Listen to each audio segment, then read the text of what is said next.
is hot, baby, hot. Woo, hot fire. Yeah, what's up, bro? Okay, so I'm back. Yeah, what I'll do is what you need to do, which I was figuring I was going to do that.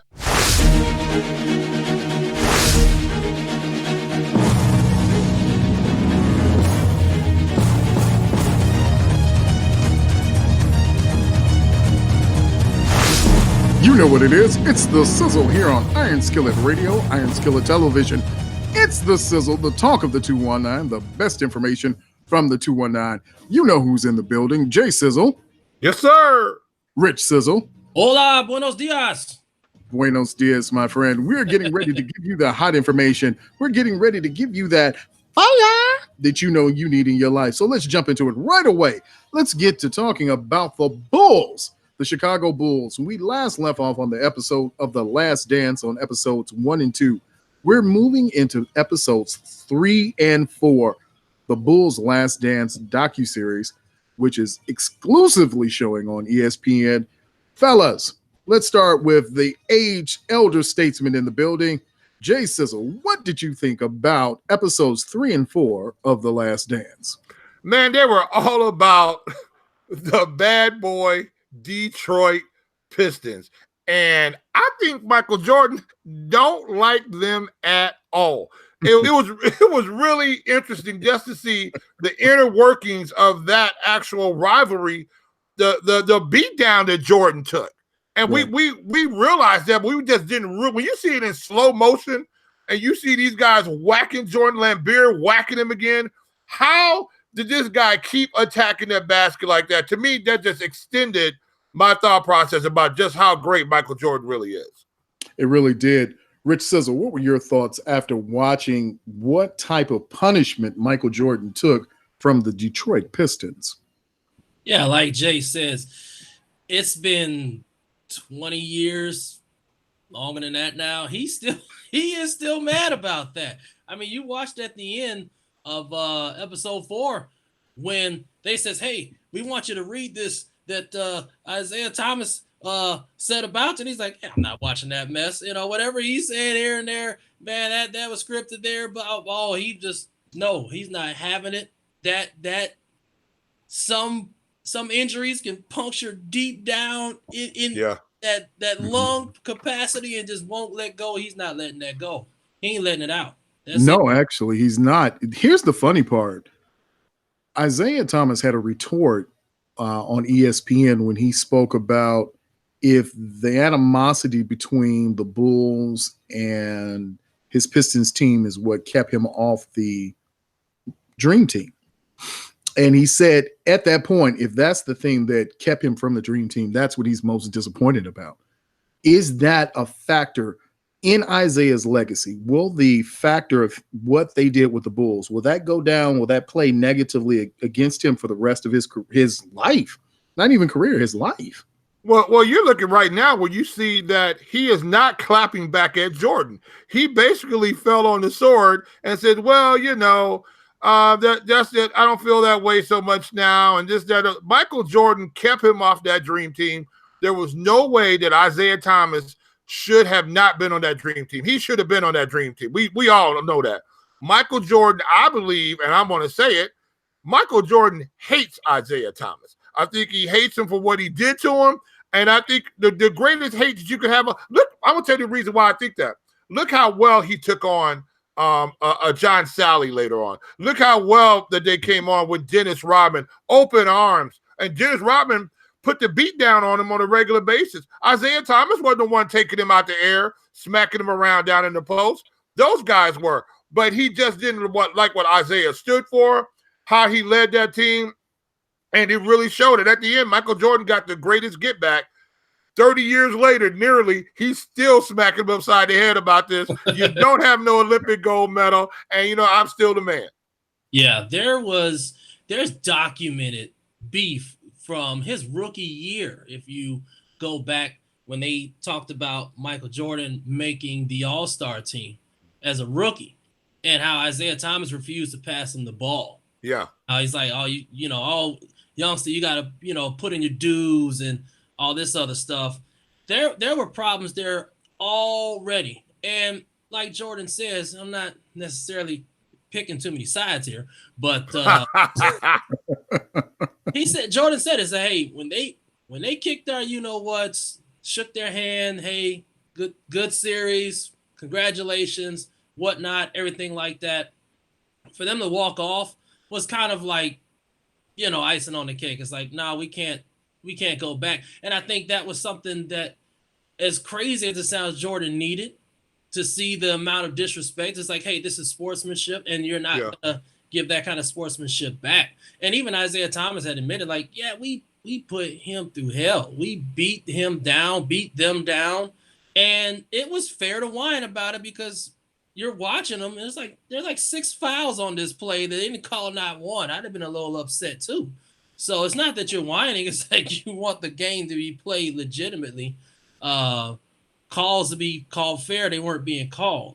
So that was a little hypocritical, in my opinion, for him to say that they were whining about a foul not being called a foul, which it legitimately was a foul. So yeah, there's a lot of problems there. It's not going to get reconciled anytime soon. I don't care if you put them in a room together and say, hey, you guys got to kiss and make up before you leave. I think they'll both sit there and die there before they get out. You know what, Rich, is on that too? Look at the NBA, the implementation of the Jordan rules.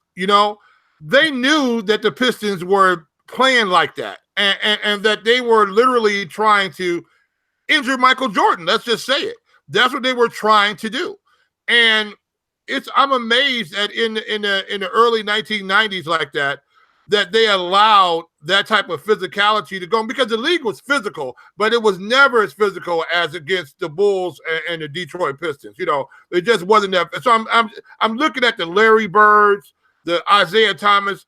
Did the league have a problem with the upstart Michael Jordan coming in and being this god and really sort of pushing these other guys to the side? Because that's basically what happened. The Jordan rule should have never been tolerated by the NBA, and I'm just surprised that it was. Is it a mystery why Rod Thorne, being a part of the Bulls organization and later going on to be a committee chairman and having so much influence in the docuseries, he did not give a specific, was it roughing, was it abusive play? Is there a sentiment around those type of elder statement that this was okay or fair play for the Pistons to do this to the Bulls? I think the league tolerated it. I think the league was. I don't think Jordan was as beloved in that period of time in the league at that right then. I think Larry Bird, I believe the old timers, the old school guys before him, even the Magic Johnsons, I really think they looked at Michael Jordan taking some of their shine. And I think he needed to get knocked down a peg. And I think what Rich mentioned earlier about them not passing him the basketball in that first All-Star game. I think that at some point in time, they wanted the league to stay balanced. And I believe by knocking Jordan around like that, they caused the Detroit Pistons to be able to shine even more and kept the Eastern Conference where it was. So I really think that they have a lot to do with what happened with Michael Jordan and them not calling these fouls. Those were obvious fouls. Even during those days, those were obvious fouls, and they just let it go. So it was amazing to see that. Yeah, it was a lot of physical play. But let's talk about another part of the docuseries when they talked about the Cleveland Cavaliers. Now, the younger generation knows the Cavaliers from LeBron James and his tenure there. But very few people remember how impactful Ron Harper was as a Cleveland Cavalier and the impact he had. Let's talk about the demise of the Cleveland Cavaliers for a second. They had a run going, and they had beaten the Bulls, what was it, 6 times that season within that first 90-91 season. What happened with the Cleveland Cavaliers that they weren't able to contend moving forward after the Bulls actually put the slap down on them in one game? They disappeared after that. What happened to the Cavaliers?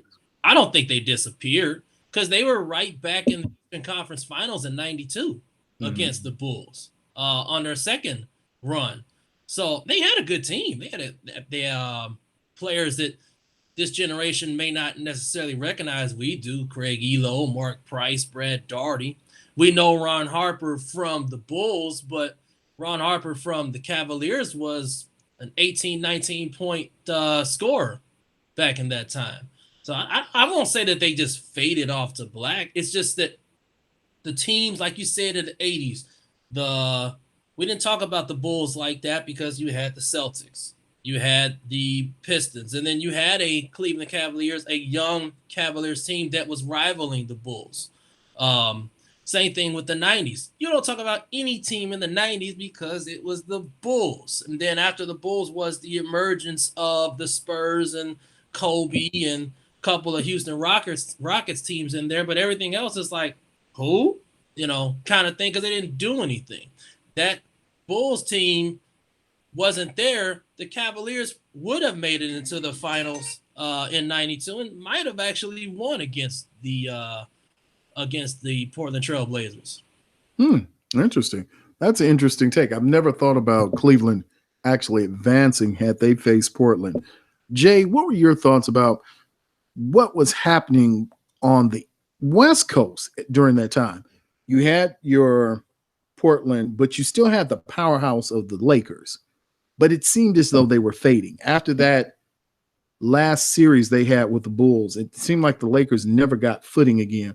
What happened in that power structure that was going on in the West at that point?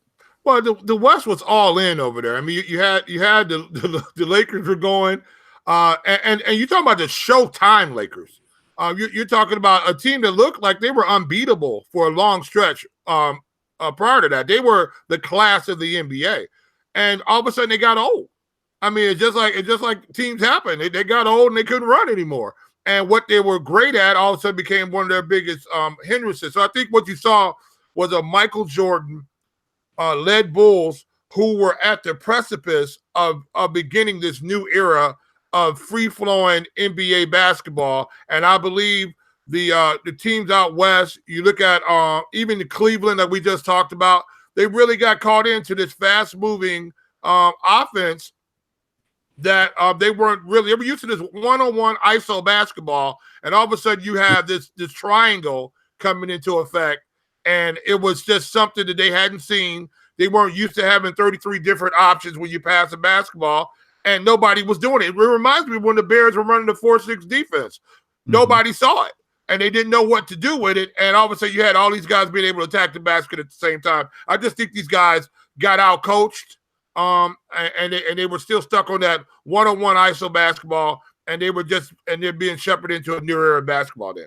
And I just want to add in there that that following season is when Magic retired, not because he was too old necessarily, but because of his discovery of being HIV positive. So that definitely was like the quick avalanche for the Lakers. If they didn't take a shot with Kareem retiring.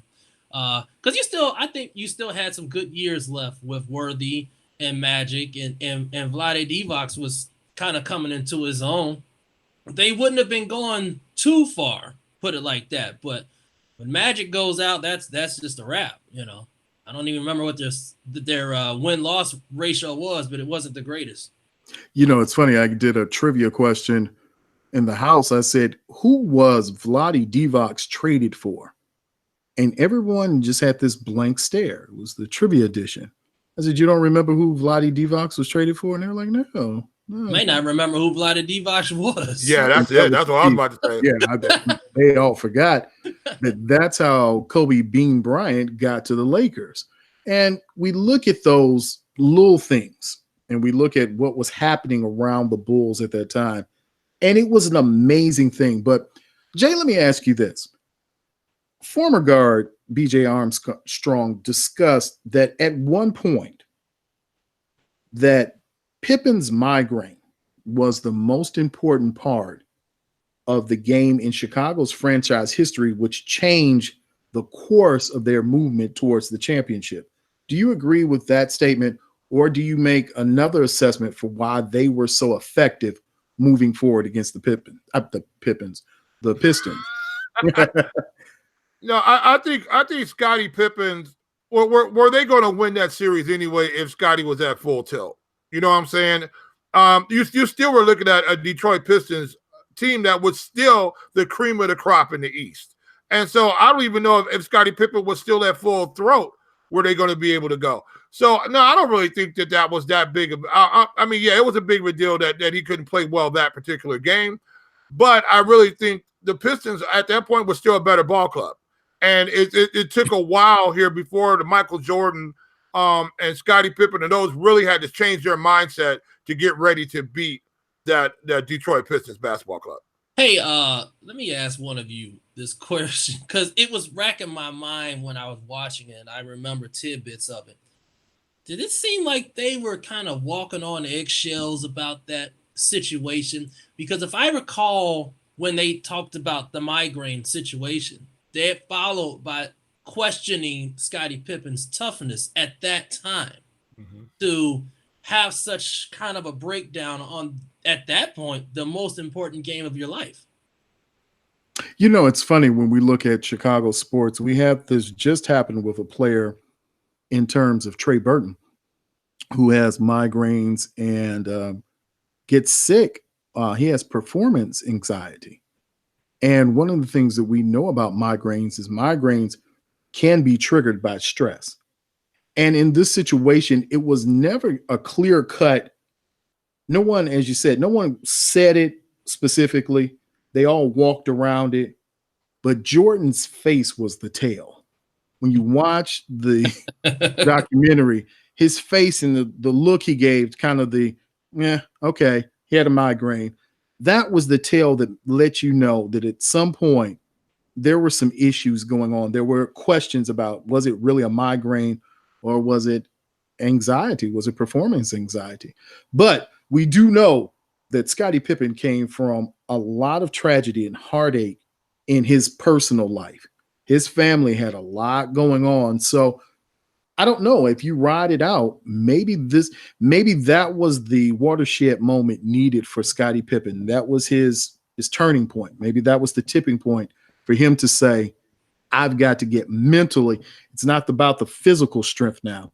It's the mental strength to keep pushing forward. Yeah. Well, you got to remember too. I mean, just going back to that ousting, John Paxson was hurt.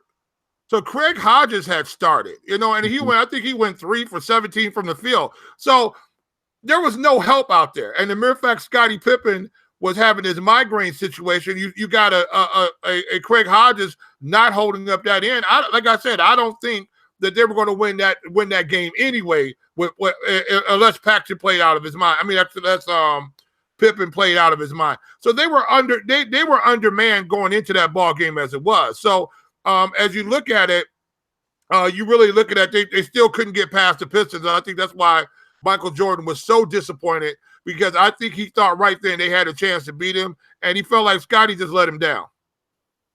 Yeah, I think that's a great analysis of it, and really to encapsulate it. There was this overwhelming sense that Jordan felt alone many times in that, in the whole run, but he had the Scottie Pippen, he had the Dennis Rodman. But let me ask this. This was a question posed online, and one of the listeners asked this. Can Michael Jordan still be considered great if he only won championships with Scottie Pippen? Huh? Without a doubt. Yeah, without a doubt. Wait a minute. What's the question? I don't understand. Can Michael Jordan still be considered great if he didn't win any rings without Scottie Pippen? Maybe I'm not understanding the question. They were teammates for this whole time. It's not like they weren't gonna win. I'm not getting it. I'm sorry. I'm not getting it. It's a question, and especially with millennials, it's posed now. How great really is Michael Jordan if Michael Jordan couldn't win any championships without Scottie Pippen? He only needed Scottie Pippen to win, then how great was he? At least you could say Kobe won 2 without Shaq. Oh, okay. I get it now. Okay, first of all, LeBron won 1 without. Don't do it. Don't do it. I got it. Don't worry about it. So this is this millennial craziness. So you have 12 people on a team, sometimes 13, whatever number, and then you have a coach. There is no such thing as a 1-on-5 player that's going to go out there and win a championship, win anything. There's 5 people on the floor. That's ridiculous. They have teammates, okay? Do you think you can replace Scottie Pippen and put somebody else in there? If that's the question, we can't go off of that because we don't know. They always play together. There was no sense of, and like I'll go back to this 89-90 season comparatively, if you want to compare things, to the year that LeBron left Cleveland. It's like, oh, I don't have any help. I don't have any solid whatever. I don't have anybody with heart. I don't have any of this. Jordan did not turn around and leave, form a team with Patrick Ewing and Charles Barkley to go after the Pistons. He didn't do that. That team, I like what they did with that session. They said that team got together. They got tough mentally, physically, and everything else like that. And they figured out a way to go over that hump. Going over that hump, furthermore, is what probably spawned them 6 more championships after that. It reminds me from a millennial time of when the Spurs got eliminated in 7 games by the Cavaliers. And that next season, they got together and they looked possessed out there. They didn't lose nothing. That was like the most solid team of this generation that I've ever seen come back with a revenge and go after the Cavaliers and beat them easily. And that's what shipped LeBron James back out somewhere else after that, if you want to give a comparison. Yeah, that's a great comparison. And that's really a way to put it in perspective. You have a lot of people online now who are making different comments about the validity of Jordan's greatness and comparisons to other players. There was a comparison at one point with Michael Jordan and Shaquille O'Neal, who was greater out of the two. Shaquille O'Neal being able to go to different franchises and win championships, but still neglected in the thought process was that Michael Jordan was in the league when Shaquille O'Neal was in the league. So there was a time when they met head to head. And we asked, well, how did that go? And they were like, well, no, he was young. He didn't know what he was doing. He didn't really know how to play him yet. But once he learned how to play him, he was the best player ever in the history of the NBA. But they play different positions. It's not even a fair comparison. Mm-hmm. And I think at one point in time, Michael Jordan, I think, was MVP in the All-Star game, in finals MVP, MVP for the league, and Defensive Player of the Year. I think he got all that in 1 year. So, I mean, that just shows the greatness of Michael Jordan. Anybody else who's saying something other than that are just people who want to have an argument for no reason. He obviously is the best player to ever lace him up. Okay, so if he's the best player to ever lace him up, and we had that discussion about players who were great, what was Jerry Krause's issue with making sure that, number one, Phil Jackson didn't return, and that they felt that they did not have to pay the best player in the league? Why I think it's so determined that they weren't going to do it? Well, you got to remember, too, free agency, Jerry Krause got caught up in that free agency change-up. And free agency changed, and if you had the most money, you could offer your players first. You could get your players to come in. What happened is that all of a sudden now the league opened up and guys were able to start moving around. Krause got caught there. I understood what he was trying to do. I remember that really vividly back then, that free agency had changed. If you had the most money, you could keep your own players. Jerry Krause understood one thing, that he built the Bulls, and he thought he could continue to build the Bulls. And he was looking past Michael Jordan, like a certain team up in New England who started looking past an aging Tom Brady.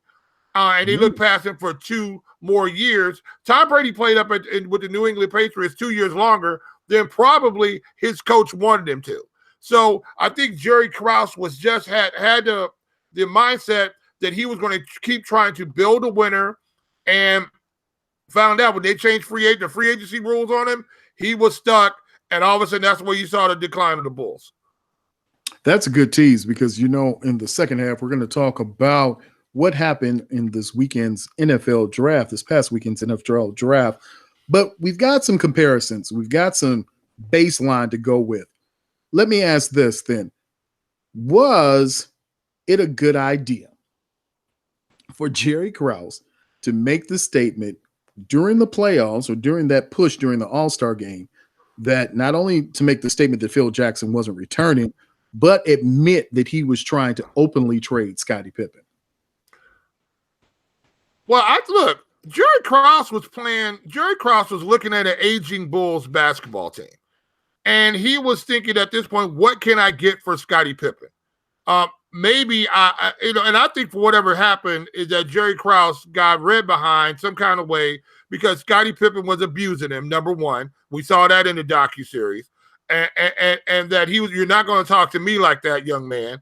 And I think he and Phil Jackson really didn't see eye to eye at all. He brought him on and thought he was going to be different, and Phil became this guru and sort of took all the shine away from Jerry Krause because Jerry Krause felt, I built this basketball team. I went and got Scottie Pippen. I brought in Horace Grant. I went and got Dennis Rodman when we needed him. So I think at this point in time, he wanted more credit, and he didn't get it. And he was going to say, I am going to build another winner here. And that's exactly what happened. Yeah, poor Jerry.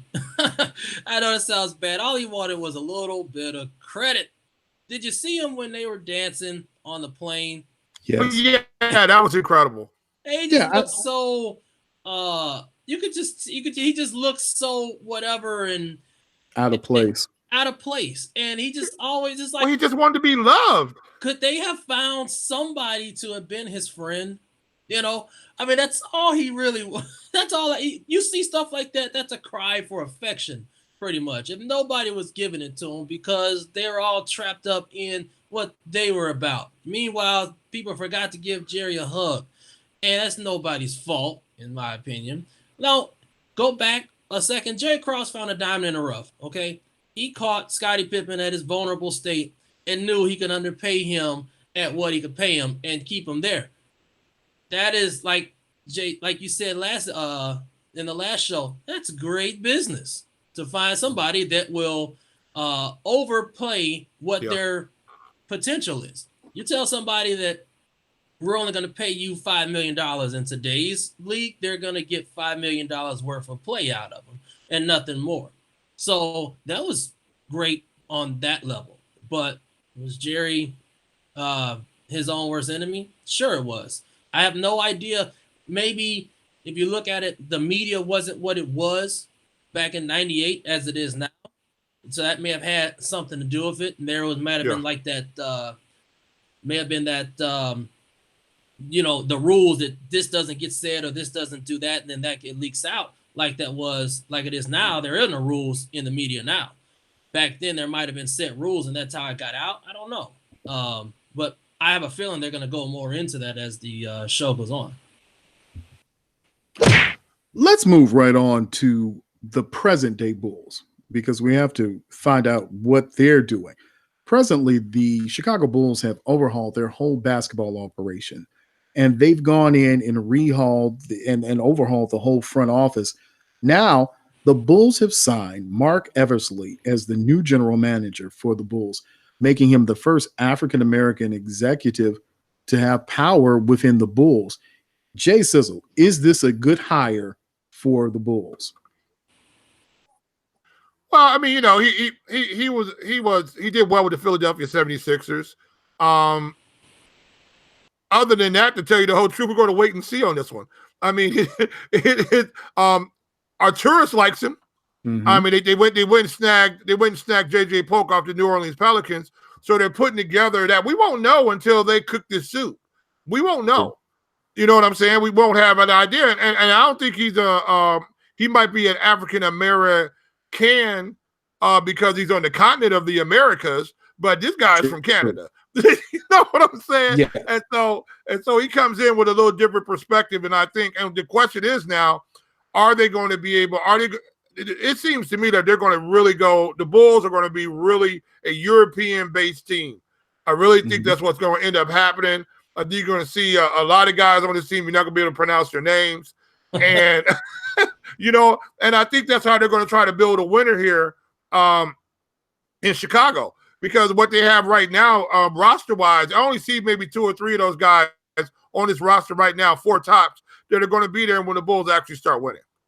That's funny. And let me ask you this, Rich Sizzle, given the fact that the Bulls have always been the forerunners in the draft and stash, they've always had European players that they've kept overseas. Now you've got a GM and a president of operation who look really towards the European market. They look to international players. Does this hire signal a new wave of players that will be coming to the Bulls? You got to do something, but I think the mentality is kind of a win now and turn this ship around now. Mm-hmm. They are losing fan base. They're losing seats. These documentaries are great, and they may bring some of us old timers back up in there, but that only lasts for a certain amount of time. So whatever they're going to do, they have to do it now, and expect some bold trades to be moving around. They've got some decent money to play with, and hopefully with the relationship that they built, that people can look past the scars of the Garpax eras and everything like that to be able to say, hey, look, it's a new day, it's a new era, let's try this way. But I'm not too sold on saying that they're gonna go and grab people from Russia or anything like that and say this. I think that given where they both of them came from, their franchises, they built exciting players around. Now they took some players and Embiid and Simmons and let them rest and do that or whatever else like that, straight for the draft. But I don't think they're going to do anything super, super special to make that turnaround, in my opinion. Yeah, when you look at Eversley, he's someone that Brian Colangelo brought on. He got his break as being an executive from Nike, and he was brought in to Toronto on their staff, then moved on to Washington and the 76ers. So he has close to 20 years of experience in the league. But is this the new wave, Jay Sizzle, of what we're going to see with executives in the league? Those who are coming from out of the traditional basketball tradition or centers, they're coming from different businesses and applying their trade into sports. Well, basketball now is not a sport, it's a business. And so they're trying to figure out how to get the biggest bang for their buck. You're going to see cybermetrics at its greatest right now, because teams. Here's the problem with basketball today as we know it. It's so stat driven right now that we can't figure out how to calculate a person's heart. You know what I'm saying? We can't, the drive of someone, we can't calculate that. So the guy might be a really good stat filler, but when he comes down, he might end up getting a migraine, per se, when they really need him. You know what I'm saying?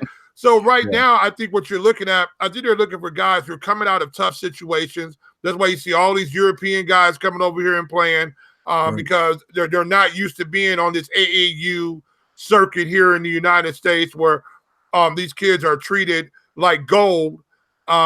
Even overseas, those kids at 15 and 16 years old are playing professional level basketball with the pros over there. If they're good enough to play, they go play pro over there.